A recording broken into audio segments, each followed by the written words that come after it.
உலகத்துல எது முக்கியம்னு கேட்டா கன்ஃபார்ம் எல்லாரும் சொல்ல வேண்டியது பணம் தான். அப்படிப்பட்ட பணத்தை வச்சுக்கிட்டு எந்த ஒரு துபாய்க்காரங்க என்னென்ன பண்றாங்கன்றது உங்களுக்கு தெரியுமா? உதாரணத்துக்கு பாத்தீங்கன்னா பெட்டாக டைகரையும் லைனையுமே வளர்க்குறாங்க. அது மட்டும் இல்லாம அவங்களோட பணத்தை வச்சு என்னென்ன அற்புதங்கள் பண்றாங்கன்றதை தான் எந்த ஒரு வீடியோல உங்களுக்கு காமிக்க போறேன். துபாய்னாலே பணம் மட்டும் நினைச்சிட்டு இருக்க உங்களுக்கு துபாயை பத்தி எக்கச்சக்கமான விஷயங்கள்லாம் எந்த ஒரு வீடியோல சொல்ல போறேன். ஸோ இந்த ஒரு வீடியோ ரொம்பவுமே இன்ட்ரெஸ்டிங்கா இருக்கும். ஸோ வாங்க டைம் மிஸ் பண்ணாம வீடியோக்குள்ள போகலாம். அப்படி இந்த ஒரு வீடியோவில் நம்ம முதல்ல பார்க்க போகிறது தான் the red light districts in Dubai. அதாவது பார்த்தீங்கன்னா துபாய் எதுக்கு பேர் போனது அப்படின்னு பார்த்தீங்கன்னா கோல்டு, ஜுவல்ஸு, வைரம், வைடூரியம் அது மட்டும் இல்லாமல் மிகப்பெரிய கட்டடங்களுக்கு தான் பேர் போனதுன்னு நினைப்பீங்க.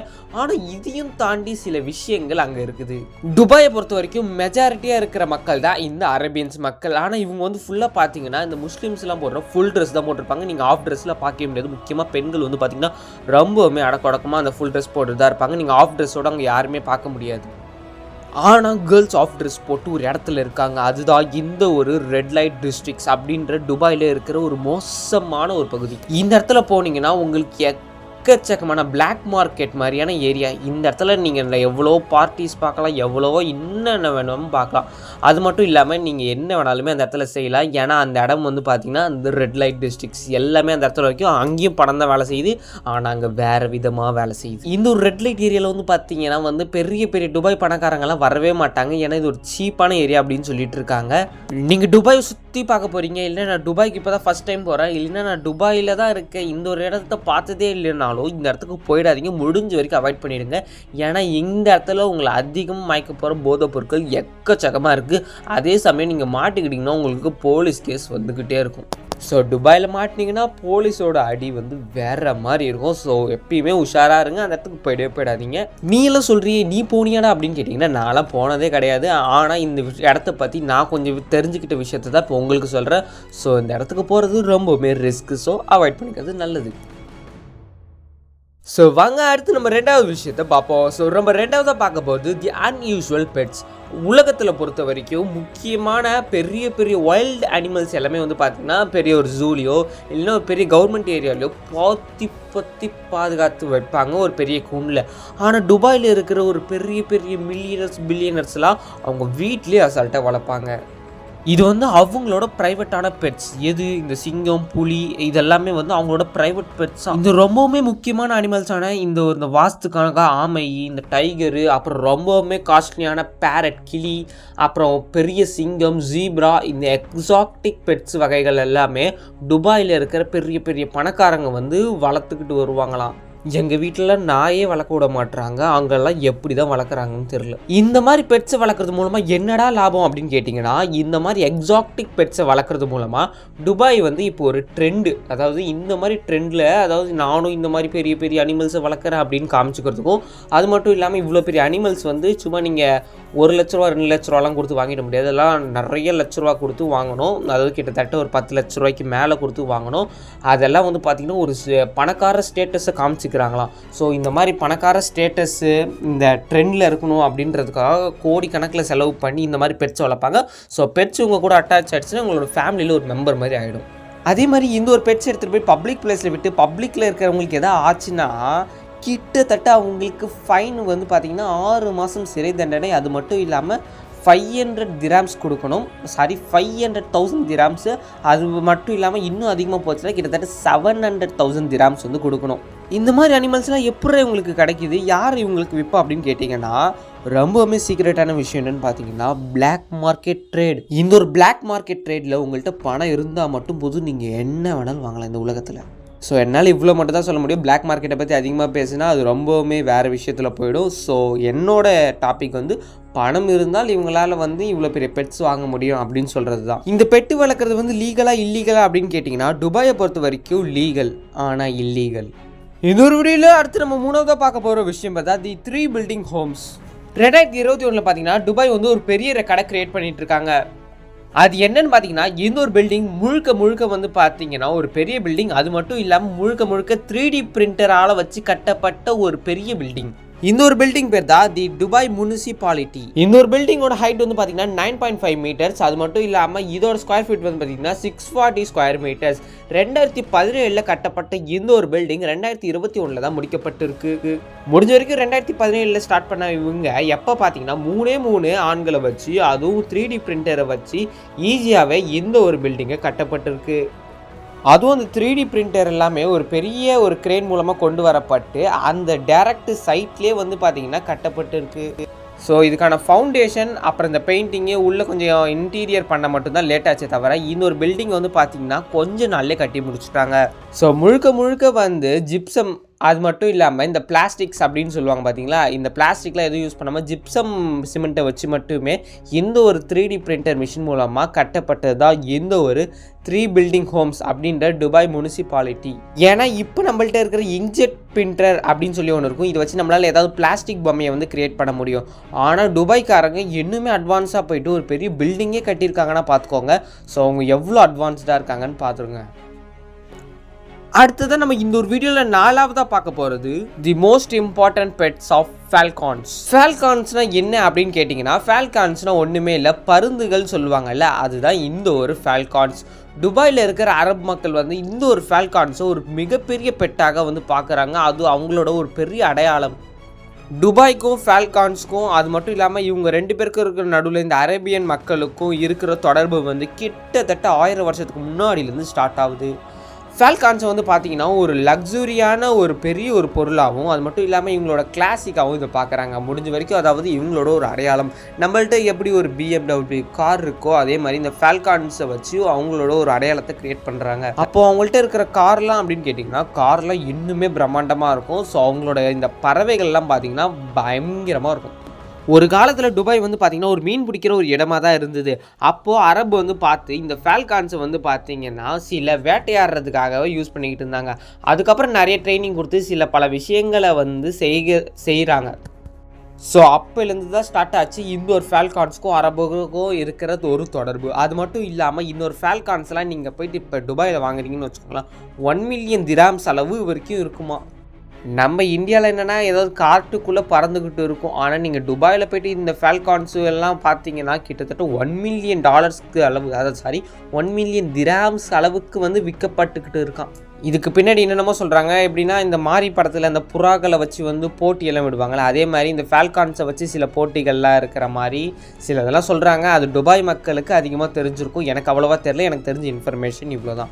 ஸோ துபாயில் வந்து பார்த்திங்கன்னா சிங்கம் புலி பெட்டு தான், ஆனால் அதோட கொஞ்சம் ரொம்பவுமே இம்பார்ட்டன்டானது தான் இந்த ஒரு பருந்துகள். ஆனால் அதுவே இந்த பருந்துகள் ஏதாவது போட்டியில் தோத்துட்டா அதே விருந்துகளாக மாறிடுமோ, சும்மா சொன்னால் எனக்கு தெரியல. அடுத்ததான் இந்த ஒரு வீடியோவில் நம்ம 5ஆவதாக பார்க்க போகிறது தி கோல்ட் டிஸ்பென்ஸ் வெண்டிங் மிஷின். 2010 பார்த்தீங்கன்னா துபாயில் ஒரு கோல்டை வந்து செல் பண்ணுறதுக்காக ஒரு மிஷினை கிரியேட் பண்ணுறாங்க. அதுதான் இந்த ஒரு கோல்ட் டிஸ்பென்ஸ் மிஷின். இந்த ஒரு மிஷின் முதல்ல துபாயில் தான் வந்து பார்த்திங்கன்னா இருந்தது 2010 அப்போவே. ஆனால் இந்த ஒரு மிஷினை கண்டுபிடிச்சது வந்து பார்த்திங்கன்னா ஒரு ஜெர்மன்.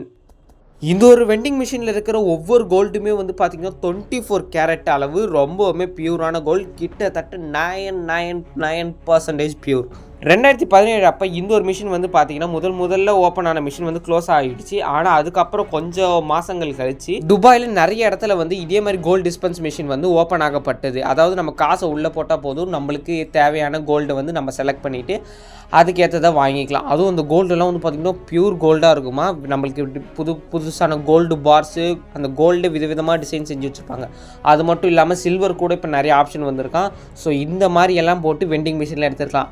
நம்ம இந்தியாவில் இப்போ தான் வந்து பார்த்திங்கன்னா இந்த கொக்கோ கோலா எடுக்கிறதுக்கு ஜூஸ் பாட்டில், சிப்ஸுக்கே, அப்புறம் அந்த சாக்லேட்ஸ்க்கு வந்திருக்கு. இந்த மாதிரி கோல்டு மிஷின்லாம் வரணும்னா எவ்வளோ நாள் தான் ஆகும். இப்போது நீங்கள் சில பேர் கேட்கலாம், அதாவது இந்த மிஷின்லாம் ராத்திரி யாராவது தூக்கிட்டு போயிட மாட்டாங்களா அப்படின்னு கேட்டிங்கன்னா அப்படியெல்லாம் கிடையாது. இது வந்து ரொம்பவுமே செக்யூரிட்டியான இடத்துல தான் வைப்பாங்க. அது மட்டும் இல்லாமல் இது சுற்றி வந்து பார்த்திங்கன்னா ஒரு 3 கேமராஸ், லைவ் கேமராஸ் இருந்துக்கிட்டே இருக்கும். அது மட்டும் இல்லாமல் ஒரு 2 போலீஸ் வந்து இதுக்கு பாதுகாப்பாக இருந்துக்கிட்டே இருப்பாங்களாம். அது முக்கியமாக இந்த மால்ஸில் தான் இது அதிகமாக வைப்பாங்களாம். நீங்கள் எடுத்துகிட்டு போகிறதெல்லாம் அவ்வளோ ஈஸி கிடையாது. ஸோ அதை சுற்றி அவ்வளோ செக்யூரிட்டி இருந்தால் நம்ம எப்போ போய் எடுத்துக்கிறது அப்படின்னு கேட்டிங்கன்னா ஒன்றுமே இல்லை. நீங்கள் எப்பயும் போல் போய் காசை போட்டிங்கன்னா அதுக்கு தேவையான கோல்டை வந்து நீங்கள் எடுத்துக்கலாம். அது மட்டும் இல்லாமல் ஏன் இந்த மாதிரி மிஷினை வந்து கண்டுபிடிக்கிறாங்கன்னு பார்த்தீங்கன்னா, ஒரு சராசரி மனிதனும் ஒரு பெரிய மனிதனும் வந்து ஈக்குவலாக வந்து பார்த்திங்கன்னா இந்த ஒரு மிஷினில் எடுத்துக்கிறதுக்காக ஒரு ஈக்குவாலிட்டிக்காக ரெடி பண்ணது தான் இந்த ஒரு gold dispensing machine. Dispense machine. அடுத்ததான் நம்ம இந்த ஒரு வீடியோவில் 6வதாக பார்க்க போகிறது தி மேனுஃபேக்சர் ஐலாண்டு. என்னடா சொல்கிற, ஐலாண்ட்னா தீவு தானே கேட்டிங்கன்னா ஆமாம். ஆனால் ஐலாண்டு வந்து எப்படி கிரியேட்டப் பண்ணுவாங்க, இது வந்து எப்பயுமே தானாக இயற்கையாக கொடுத்தது தானே அப்படின்னு கேட்டிங்கன்னா, துபாயை பொறுத்த வரைக்கும் இயற்கையாக கொடுத்தது எல்லாமே ஓரளவு அழிச்சிட்டு செயற்கையாக உருவாக்குனது தான் இந்த ஒரு ஆர்டிஃபிஷியல் மேனுஃபேக்சரல் ஐலாண்டு. துபாய்க்காரங்க அதிகமாக இந்த மாதிரியான ஐலாண்டை வந்து கிரியேட் பண்ணுறதுக்கான ஒரு பெரிய காரணம் ரியல் எஸ்டேட் அண்ட் டூரிசம். அதாவது துபாயை சுற்றி பார்க்க உலகத்திலேருந்து எக்கச்சக்கமான மக்கள் வந்தாங்கன்னா அவங்கள்ட்ட காசு வாங்கி புதுசாக என்ன வேணாலும் கட்டலாம், அவங்களுக்கு தேவையானது என்ன வேணாலும் வாங்கிக்கலாம். ஸோ அப்படி சுற்றி பார்க்க வரவங்களுக்கு துபாய் வந்து பார்க்க ரொம்பவுமே சூப்பராக இருக்கணும்ல. ஸோ சூப்பராக இருக்கிறதுக்காக அங்கே எக்கச்சக்கமான கோடிகள் கொடுத்து செலவு பண்ணிக்கிட்டு இருக்காங்க. அதாவது பார்த்திங்கன்னா துபாய்க்காரங்களுக்கு அவங்களோட அந்த இடம் வந்து பார்த்திங்கன்னா இன்டர்நேஷ்னல் டூரிசம் ஹப்பாக வந்து மாற்றணும்னு ஒரு ஐடியா. அதாவது அவங்களோட இடம் தான் உலகத்திலே வந்து பார்த்திங்கன்னா ஒரு இன்டர்நேஷ்னல் ஹப் பார்க்கணும் அப்படின்றதுக்காக எல்லாருமே tourism best place in world அப்படின்ற பேரை வாங்கணுன்றதுக்காக அவங்க சூப்பராக ஒன்று எக்ஸாக்டிக்காக பண்ணிக்கிட்டு இருக்காங்க. உதாரணத்துக்கு ஆர்டிஃபிஷியலாக க்ரியேட் பண்ண ஐலாண்டில் வந்து பார்த்திங்கன்னா தி பாம் ஜுமேரா, பாம் ஐலாண்ட் இந்த மாதிரியான ஒரு இடம்லாம் இருக்குது. ஸோ இந்த மாதிரி தீவில் யாராவது வாழ்வாங்களா அப்படின்னு கேட்டிங்கன்னா கிட்டத்தட்ட 10,000க்கும் மேற்பட்ட மக்கள் வந்து இந்த ஒரு இடத்துல வந்து வாழ்ந்துக்கிட்டு வராங்க. நம்ம லைட்டாக தண்ணி தேங்கியிருக்கே அது மேலே ஒரு மூட்டை மண்ணை கொட்டணுனாலே 500 ரூபா வாங்குவாங்க. அவங்க ஒரு பெரிய கடல் மேலேயே மண்ணை கூட்டி அதுக்கு மேலே பில்டிங்ஸை கட்டியிருக்காங்கன்னா எக்கச்சக்க பில்லியன் மணி அளவு செலவாயிருக்கும் பார்த்துக்கோங்க. ஸோ வாங்க அடுத்த விஷயத்த பார்ப்போம். துபாயில் உள்ள இன்னொரு இன்ட்ரெஸ்டிங்கான விஷயம் என்னென்னு பார்த்தீங்கன்னா ஒரு புகாட்டி கார். இந்த காரில் யார் வச்சுருக்காங்கன்னு பார்த்தீங்கன்னா துபாய் நாட்டில் உள்ள போலீஸுங்க தாங்க. அங்கே உள்ள போலீஸுங்க ஒன்று சாதாரண ஜீப் அம்பாசிடர் கார் மாதிரிலாம் வச்சுருக்க மாட்டாங்க. அங்கே இருக்கிற எல்லாருமே ஒரு தரமான கார் தான் வச்சுருப்பாங்க.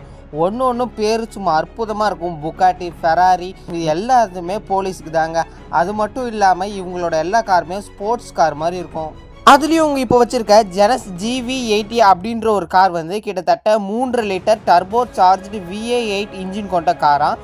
இது இவங்க லேட்டஸ்ட்டாக யூஸ் பண்ணுற ஒரு காரோட மாடல். 2021 டொயோட்டா சூப்ரா அப்படின்ற ஒரு கார் யூஸ் பண்ணியிருக்காங்க. அந்த ஒரு கார் கிட்டத்தட்ட 100 கிலோமீட்டரை கிட்டத்தட்ட 4.1 செகண்ட்லேயே கடந்துருமா. இதில் கிட்டத்தட்ட 16 ஹார்ஸ் பவர் இது இருக்குது. இப்போ நான் ஒன்றும் காரோட அட்வர்டைஸ்மெண்ட்லாம் பண்ணலிங்க. போலீஸுக்கு இவ்வளோ பெரிய காரை அந்த நாட்டு கவர்மெண்ட் துபாய் கவர்மெண்ட் வந்து கொடுத்துருக்காங்கன்றதை தான் சொல்கிறேன். படத்தில் வர மாதிரி சேசிங்கு, ரன்னிங்கு, ஃபைட்டிங்லாம் இருந்ததுன்னா போலீஸ் இந்த காரில் போய் டக்குன்னு திருடனை பிடிச்சிடலாம். இந்த கார் எல்லாமே இந்தியன் போலீஸ்க்கு கொடுத்தாங்கன்னா எப்படி இருக்கும்? இந்த வீடியோவில் நம்ம 2வதாக பார்க்க போகிறது அபேண்டன் கார்ஸ். துபாயில் வந்து பார்த்தீங்கன்னா அபேண்டன்ஸ் கார்ஸ்ன்னு நிறையா இருக்கும். அபேண்டன் கார்னால் ஒன்றுமே இல்லை, கைவிடப்பட்ட காருங்க தான். கிட்டத்தட்ட ஒரு வருஷத்துக்கே 2000லேருந்து 3000 கார் வந்து கைவிடப்பட்டிருக்குமா. இது எல்லாமே சேர்ந்து ஒரு பெரிய இடத்துல இருக்குமா.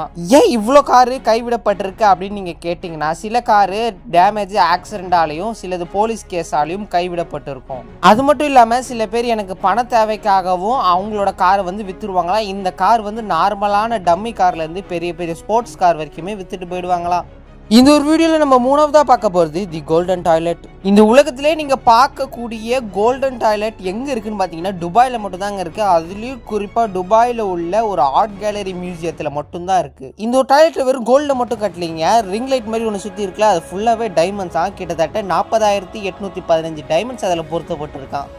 அது மட்டும் இல்லாமல் இது என்னடா டூப்ளிகேட் கோல்டாகவே இருக்கலாம் நீங்கள் கேட்பீங்க. ஆனால் கிட்டத்தட்ட 335 கேரட் கோல்டு.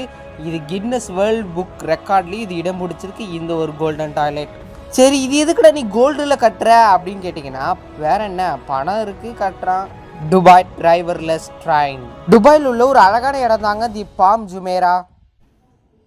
இந்த பாம் ஜுமேரான்ற ஒரு இடம் தாங்க உலகத்திலே உள்ள பெஸ்ட்டு பீச்சு, ரெஸ்டாரண்ட், ஹோட்டல்லாம் இருக்கு. கிட்டத்தட்ட 5 கிலோமீட்டர் பர் ஹவரில் கடந்துற இந்த ஒரு ட்ரெயின் வந்து டிரைவர்லெஸ் ட்ரெயினாக. இதை நக்கீல் அப்படின்ற ஒரு கம்பெனி வந்து இவங்களுக்கு ப்ரொவைட் பண்ணியிருக்காங்க. துபாயோட மோனோ ரயில் டிரைவர்லெஸ் ட்ரெயின்னா அது இதுதான். ரோட்லேருந்து 10 அடி தாங்க மேலேயே இருக்குமா. நீங்கள் அந்த பாம் ஜுமேராவை சுற்றி பார்க்கணுன்னா இந்த ஒரு ட்ரெயினில் ஏறி போனால் போதும், அந்த இடத்தையே நீங்கள் அழகாக சுற்றி பார்த்துடலாம் கிட்டத்தட்ட 10 நிமிஷத்தில். இந்த பாம் ஜுமேராவோட எல்லா இடமும் ரொம்ப சூப்பராக இருக்கும். அதுலேயும் தி பாம் கேட்வேன்ற இடம் பார்க்க பயங்கரமாக இருக்கும்.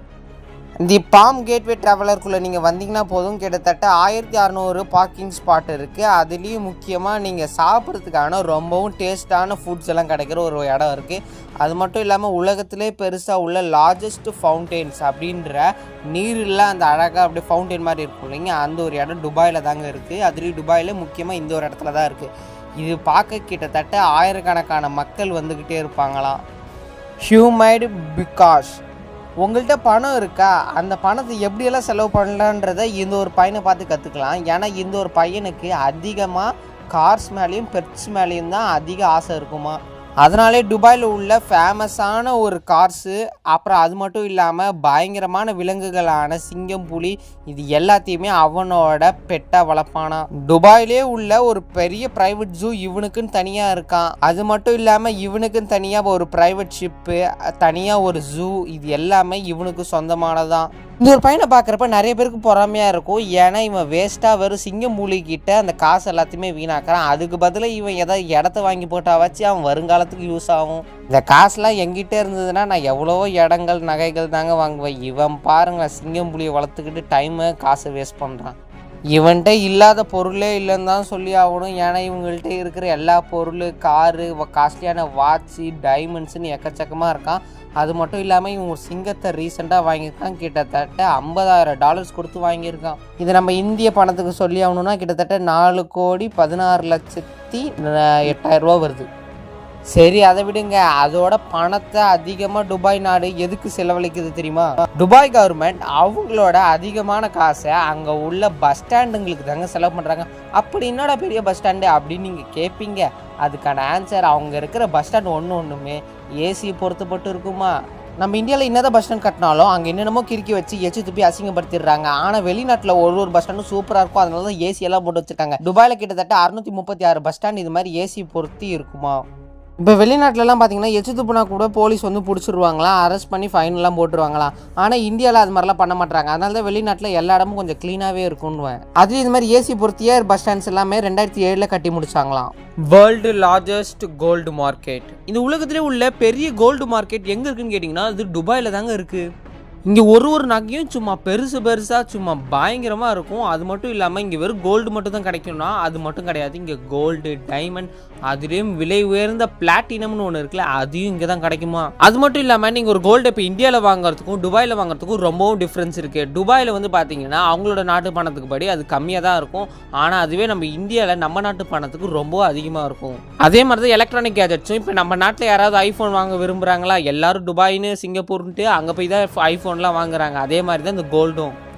டெட்லியஸ்ட் டென்னிஸ் கோர்ட், இந்த உலகத்திலே உள்ள வேர்ல்டு டெட்லியஸ்ட் டென்னிஸ் கோர்ட் எங்கே இருக்குன்னு கேட்டிங்கன்னா துபாயில் தாங்க இருக்குது. அதுலேயும் துபாயில் உள்ள இந்த புஜ் அரப் ஹோட்டலில் தான் இருக்குது. கிட்டத்தட்ட 321 மீட்டர் வந்து நீட்டாக இருக்குமா. அது மட்டும் இல்லாமல் பெஸ்ட் டூரிஸ்ட் ஸ்பாட்டு இந்த வேர்ல்டுன்ற ஒரு இடத்தையும் பேரையும் இந்த புஜ் அரப் ஹோட்டல் பிடிச்சிருக்கு. டாம் ரைட் 1999 தான் இந்த ஒரு புஜ் அரப் ஹோட்டல் கட்டப்பட்டு இருக்கு.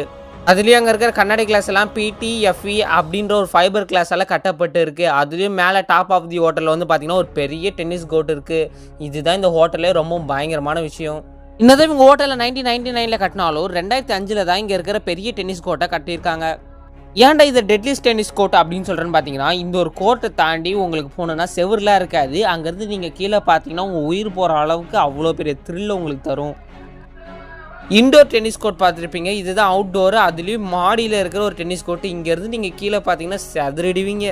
துபாய் பிரின்ஸ், இந்த துபாய் பிரின்ஸ் கிட்டத்தட்ட 15 மில்லியனுக்கு மேலே ஃபாலோவர்ஸ் இருக்காங்களா இன்ஸ்டாகிராமில். அது மட்டும் இல்லாமல் இவர்கிட்ட இருக்கிற ஒவ்வொரு காருமே ரொம்ப விலை உயர்ந்த காரு. அது மட்டும் இல்லாமல் இவர்கிட்ட ஸ்போர்ட்ஸ் கார்லாம் இருக்குது. துபாய் பிரின்ஸ்ன்னு சொன்னாலே சும்மா பேர் அதிர்ற மாதிரி ஒவ்வொரு விஷயத்தையும் தரமாக பண்ணுவார். 2008 தான் இவருக்கு வந்து அந்த பிரின்ஸுன்ற ஒரு பெரிய ஒரு பட்டம் கிடச்சிருக்கு. அதுலேயும் இந்த பெஸ்ட் பிரின்ஸ் UAI அப்படின்ற ஒரு பட்டத்தையும் இவங்க கொடுத்துருக்காங்க. ஆனால் 2008 தான் பார்த்தீங்கன்னா க்ரௌன் பிரின்ஸ் அப்படின்ற ஒரு பெரிய ஒரு பட்டத்தையும் இவருக்கு கொடுத்துருக்காங்க.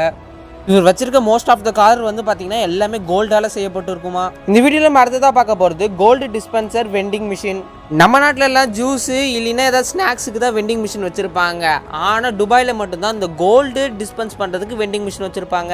உங்கள்கிட்ட இப்போ காசு நிறைய இருக்குது, அந்த காசை வச்சு நீங்கள் ஒரு கோல்டு வாங்கணும், ஆனால் எனக்கு கடைக்கெல்லாம் போய் வாங்கக்கூடாதுன்னா நீங்கள் இது மாதிரி ஒரு வெண்டிங் மிஷினை பார்த்துட்டு உங்கள் காசை மட்டும் போட்டால் போதும். அதுக்கேற்ற மாதிரி கோல்டு வகை வகையாக ரகரகமாக இருக்கும். இந்த மாதிரி ஒரு வெண்டிங் மிஷின்ஸு கிட்டத்தட்ட 50 இருக்குது ஆல் ரவுண்ட் ஆஃப் துபாயில்.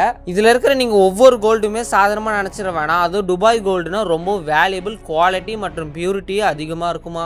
ஓகே வியூவர்ஸ், இன்னைக்கான வீடியோ முடிஞ்சிச்சு. இந்த வீடியோவில் உங்களுக்கு பிடிச்ச விஷயத்தை மறக்காம கமெண்ட்ல சொல்லுங்கள். இந்த வீடியோ பிடிச்சா லைக் பண்ணி ஷேர் பண்ணி மறக்காம நம்ம சேனலை சப்ஸ்கிரைப் பண்ணுங்கள். இன்னொரு சூப்பரான வீடியோ பார்க்கலாம். Tata bye bye, see you.